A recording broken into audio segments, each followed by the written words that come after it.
What if the man directly responsible for the most infamous execution in human history became its first and most unlikely believer?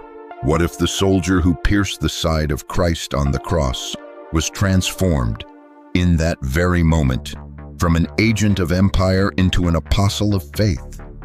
This isn't a forgotten footnote of history.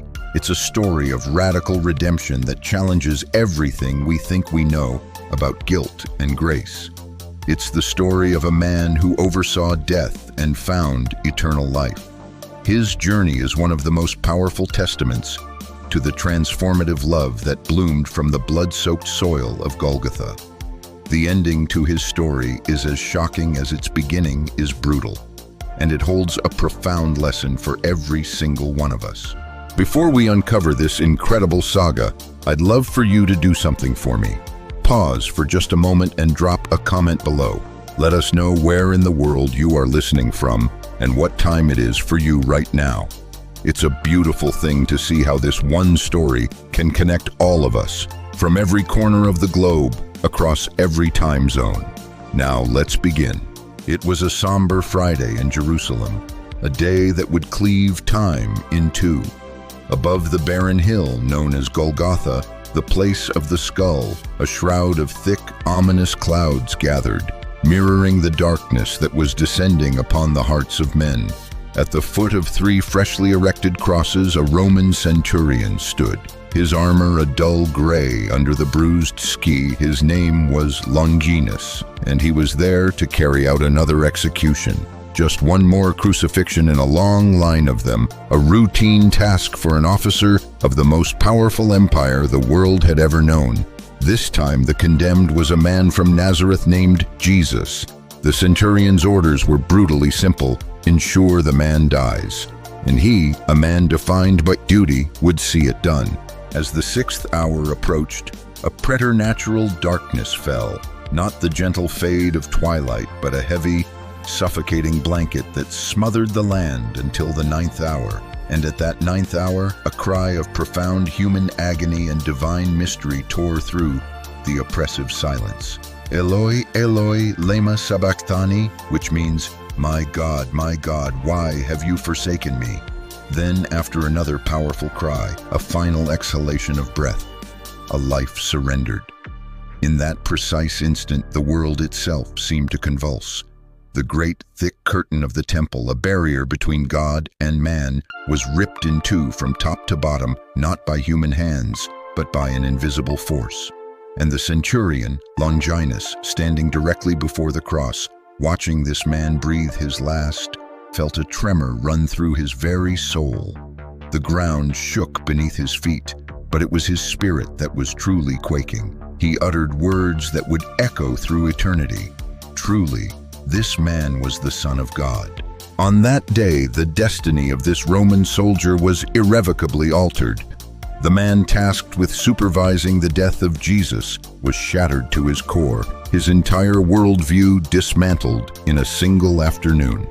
In a heartbeat, he was transformed from an executioner into a witness, from the one who thrust a spear into the body of Christ to the very first Gentile to profess his divinity. He would eventually turn his back on a prestigious position within the mightiest empire on earth to join the scattered, frightened followers of the man he had helped kill. He would carry the message of Christ to distant lands, preaching the good news with the fiery conviction of a man who had seen it all with his own eyes, who had been radically, personally, and undeniably changed. But his own story would culminate in a terrible end, a fate recorded in the annals of church history, where he would be forever known not by his rank, but by his faith. Saint Longinus. Before that fateful Friday, Longinus was the embodiment of Roman authority. As a centurion, he commanded a century, a unit of at least 80, and often more than 100 legionaries. Centurions were the backbone of the Roman army, officers revered for their unyielding discipline, their courage under fire, and their brutal efficiency on the battlefield. Their lives were forged in hardship, violence, and unwavering duty to the emperor and the Senate. To be promoted to the rank of centurion required not just immense physical strength and combat prowess, but also tactical intelligence, strategic thinking, and above all, an uncompromising, often merciless disposition. And Longinus was the archetype of this ideal. His existence was a tapestry woven with threads of rigid discipline, absolute order, and unquestioning obedience to the Roman Empire. He had stared death in the face 1,000 times without flinching, had carried out orders without a flicker of hesitation, and had become a perfect, unthinking instrument of imperial power. He was a man of stone and steel until that day. The city of Jerusalem was not yet fully awake, but a nervous energy already pulsed through its stone streets. Hurried footsteps, hushed and anxious whispers, and one name repeated like a forbidden prayer in the pre-dawn gloom: Jesus of Nazareth. The night before, he had been arrested in the Garden of Gethsemane, betrayed with a kiss by one of his own, Judas Iscariot, for the price of 30 pieces of silver. He had been dragged before the Sanhedrin, the high council of priests and elders, who accused him of blasphemy for claiming to be the Son of God. There, in a mockery of justice, they had beaten him, spat upon him, and condemned him, but they lacked the authority to carry out a death sentence. To execute a man, they needed the sanction of the Roman Empire. And so, as dawn broke, they led him to the Praetorium, to stand before Pontius Pilate, the Roman governor of Judea. Pilate, seated on his judgment seat, the Cella Curulis, looked down at the bruised and silent figure of Jesus with a mixture of political weariness and personal curiosity. "Are you the king of the Jews?" he asked, his tone laced with Roman disdain for provincial squabbles. Jesus answered with a quiet, disarming dignity, "You say that I am." The chief priests and elders unleashed a torrent of accusations, their voices shrill with hatred, but Jesus remained silent. Pilate, perplexed by this lack of defense, leaned forward. "Do you not hear all the testimony they are bringing against you? Will you not defend yourself?" Jesus offered no reply, no justification, no counter-argument. Pilate was astonished. He had seen countless criminals beg, lie, and grovel for their lives. But this man possessed a serenity that was both unnerving and majestic. At that moment, a messenger hurried to Pilate's side, bearing an urgent note from his wife, Claudia Procula. "Have nothing to do with that righteous man," it read, "for I have suffered greatly in a dream today because of him." Pilate shifted uncomfortably on his throne. He sensed something was unfolding that was far beyond his political control, a current of destiny he was powerless to stop. It was the custom during the Passover festival for the governor to release one prisoner to the people. Pilate, seeing a potential escape from this political minefield, offered the crowd a choice: Jesus, who was called the Christ, or Barabbas, a notorious criminal, a murderer and insurrectionist. But the chief priests and religious leaders had already incited the crowd. "Barabbas!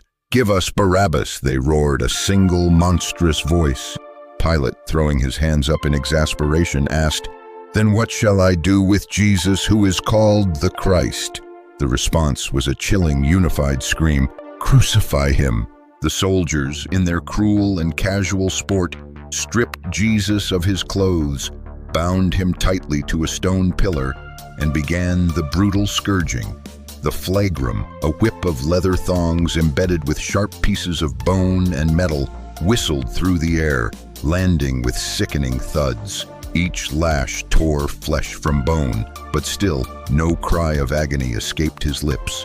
Longinus stood with his arms crossed, his face a mask of military stoicism, chiseled by years of campaigning in fields of blood and fire.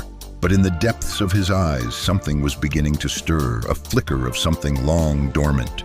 But Longinus could not look away. Something within him, something that had been asleep for as long as he could remember, was slowly, painfully beginning to awaken. He couldn't comprehend why this man didn't fight back. He couldn't understand how, amidst such agony and humiliation, there was no hatred in his face, only a deep, bottomless well of compassion. While others laughed, Longinus began to wonder, who is this man, really? He didn't know yet, but he was about to find out. Because on this day, Longinus was about to witness the single greatest act of love the world had ever known, and his life would never, ever be the same. The soldiers led Jesus away, pushing him out of the praetorium and forcing upon his raw and bleeding shoulders the heavy, rough-hewn crossbeam, still stained with the blood of men who had been executed before him. The grim procession to Golgotha began. Centurion Longinus marched at the head of the detachment, clearing a path through the thronging, volatile crowd. His duty was to escort the condemned to the place of execution, Golgotha, the Hill of Skulls, a place reserved for those the empire wished to make a public and terrifying example of. Jesus stumbled through the narrow streets, buffeted by shouts and shoves. Some spat on him, others hurled insults, but some, in the shadows of the crowd, wept silently. Among them, his mother, Mary, desperately searched for a glimpse of her son. She couldn't see him through the chaos. She turned to the Apostle John, her voice a fragile whisper. "John, help me. Take me closer to my son." They pushed their way through the jeering mob. At that very moment, a soldier shoved Jesus with particular cruelty. His exhausted body gave way, and he collapsed to the dusty ground. It was his first fall. The heavy crossbeam crashed down upon him. The soldiers began beating him again, yelling, "Get up!" With a strength that seemed to come from beyond his broken body. Jesus struggled back to his feet. Mary and John managed to reach him just as he fell a second time. Mary could contain her grief no longer. She ran forward and knelt beside her son, her trembling hands reaching out, her eyes a universe of pain. "I am here, my son," she breathed. Jesus lifted his bloodied face to look at his mother, and his words were not just a comfort, but a living prophecy of what was about to happen. "See, mother, I am making all things new." The cross pressed down upon a back that was a mass of open wounds. His body was beginning to fail, and Jesus fell a third time. The soldiers beat him to force him to stand, but this time he couldn't. His legs had no strength left. Longinus watched. He had seen many men beaten to this point, broken and defeated. But Jesus was not broken. There was something unbreakable within him. It was then that Longinus, needing to keep the procession moving, seized a man from the crowd who was walking by, a visitor from the countryside named Simon of Cyrene.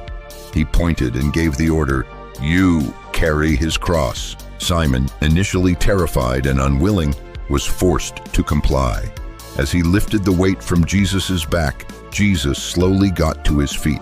Their eyes met, and though he was utterly spent, Jesus looked at Simon with profound gratitude. The procession started again, now with Simon helping to bear the cross. The streets bore witness to a macabre parade of death. A group of women were weeping openly. Jesus, blood-soaked and exhausted, turned to them and said, "Daughters of Jerusalem, do not weep for me, but weep for yourselves and for your children." Longinus heard these words, and his inner world was shaken yet again. Who was this man who, on the brink of his own agonizing death, thought only of the suffering of others? Finally, they arrived at Golgotha, a barren, desolate hill reserved for death. 3 vertical posts already stood waiting. The soldiers got to work. They tore the clothes from Jesus. He offered no resistance, no curse, no struggle. He stretched out his arms as if in an offering, a willing sacrifice. And then the moment came. One soldier held his arm firmly against the wood. Another raised a heavy hammer. The first metallic blow rang out, a sickening sound that seemed to tear at the sky itself. Mary flinched. John turned his head away. The crowd murmured, some wept, but others still laughed and jeered. Longinus stood motionless, no longer a detached observer. For the first time, he felt himself being drawn into the vortex of the event. When the 3 men were nailed, Jesus in the center, flanked by 2 criminals, the crosses were raised. There was a jarring jolt as the base of Jesus's cross dropped into its hole and his body convulsed in agony. The 2 criminals screamed in pain and fury. One of them looked at Jesus with contempt and spat, "Aren't you the Christ? Save yourself and us." But the other criminal, in a weak but sincere voice, rebuked him. "Do you not fear God, since you are under the same sentence? We are punished justly, for we are getting what our deeds deserve. But this man has done nothing wrong." Then he turned his head toward Jesus and whispered, "Jesus, remember me when you come into your kingdom." And Jesus, in the midst of unimaginable pain, spoke a promise that would resonate through all of history. "Truly, I tell you, today you will be with me in paradise." Longinus, from his post, could not believe what he was hearing. He had overseen countless executions, but he had never seen anyone like this. As the hours passed, time itself seemed to stop. The sun refused to shine, and that unnatural darkness enveloped the entire region. Jesus, hanging on the cross, still had words to speak, not of complaint, but of forgiveness. "Father, forgive them, for they know not what they do." A chill ran down Longinus's spine. Forgive them. Forgive the men who had beaten him, nailed him, mocked him. Forgive everyone. His body was failing. Then, with a cry that ripped through the silence, he looked to the heavens and called out, my God, why have you forsaken me?" Some in the crowd thought he was calling for the prophet Elijah, believing he was begging for a heavenly rescue. One man ran, soaked a sponge in sour wine, put it on a reed, and lifted it to Jesus' lips. But Jesus did not drink. He sought no relief. His sacrifice had to be complete. A profound hush fell over Golgotha. Jesus looked up. He knew that all was accomplished. Then, with all the strength he had left, he declared, "It is finished." The heavens themselves seemed to hold their breath.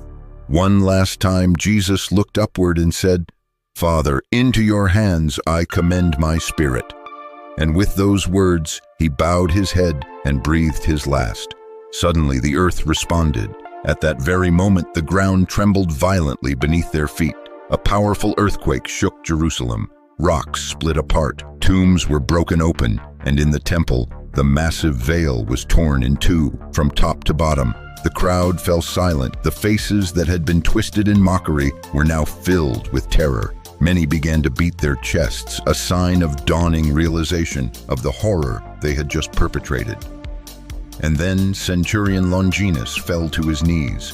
The words tumbled from his lips, unbidden, choked with an emotion he had never known. Truly, this man was the Son of God. The centurion in charge of his crucifixion had just become the first Gentile to publicly profess the crucified Christ. An eerie stillness settled over Golgotha like a shroud. The body of Jesus hung limp and silent on the cross. The soldiers, unnerved by the growing chaos and the supernatural events, began to withdraw. The crowd, confused and terrified, slowly dispersed.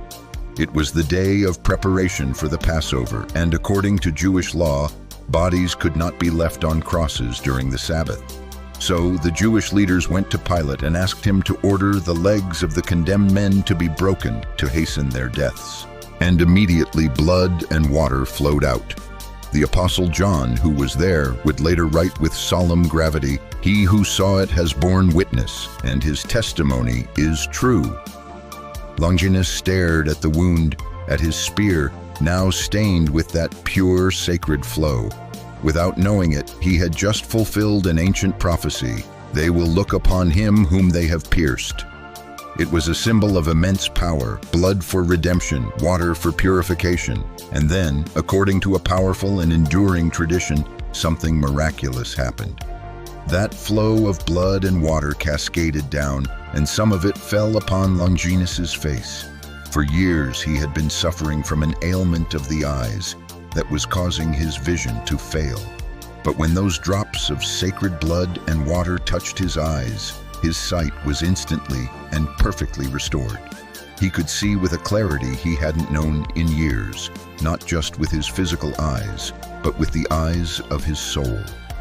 There, at the foot of the cross, under a sky that still mourned, Longinus finally understood. He understood that he hadn't just executed a rebel. He had plunged his spear into the very heart of the Son of God. And he fell to his knees once more, but this time he knelt as a believer. The Holy Scriptures do not detail the next steps of his journey, but the steadfast tradition of the Church and numerous ancient documents weave the rest of his incredible story. Longinus, profoundly shaken and transformed by what he had witnessed, could not simply return to the barracks as if nothing had happened. For days he couldn't sleep. The image of Christ hanging silently on the cross was seared into his mind, a holy fire that could not be quenched. He could no longer carry out orders without asking himself if he was serving the truth or merely a blind and brutal empire. He could find no peace. The scene on that hill of skulls burned perpetually within him. He replayed every word Jesus had spoken, every glance, every moment of silence. And while the rest of the world slowly returned to its old rhythms, he could not. He could not continue to live as the cold, hardened centurion he had once been. The heart that had been paved with the stone of Roman discipline was now broken open. When he heard people say they had seen Jesus resurrected, he felt no surprise, no skepticism, no conflict. There was only a deep, powerful, and overwhelming certainty. Yes, he is risen. For the first time in his life, Longinus began to understand what faith was.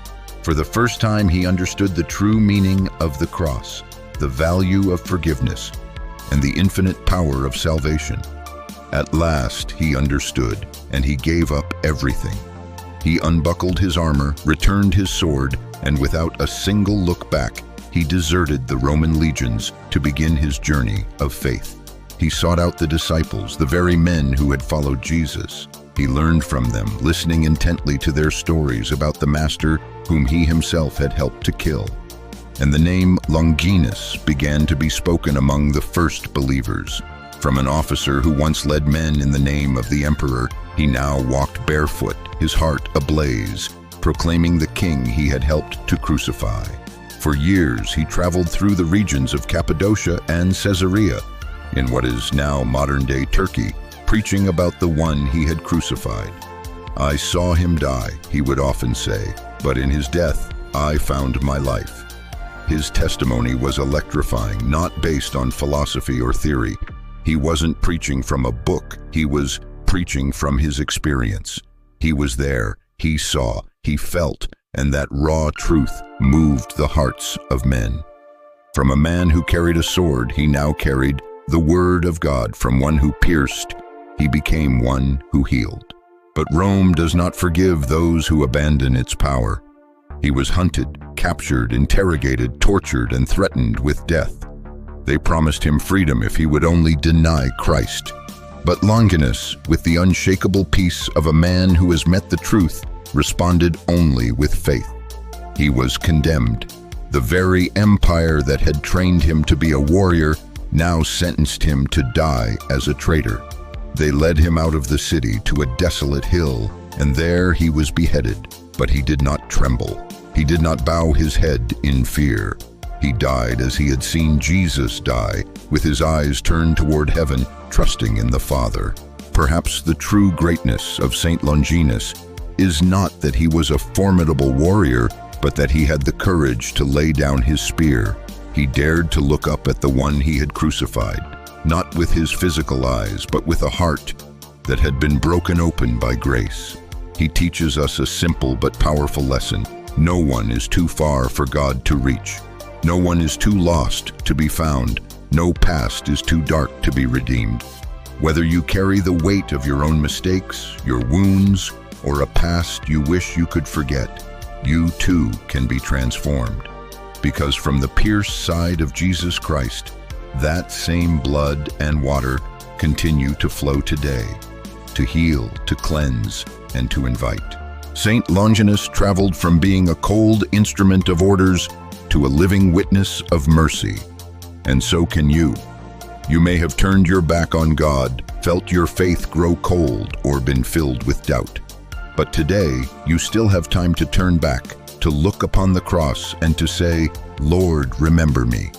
If Longinus, the man who pierced the heart of Christ, could be transformed into a saint, then you too can become an instrument of God's love in the world today. My friend, if this story of radical transformation has touched your heart, please share it with others. And don't forget to subscribe to our channel.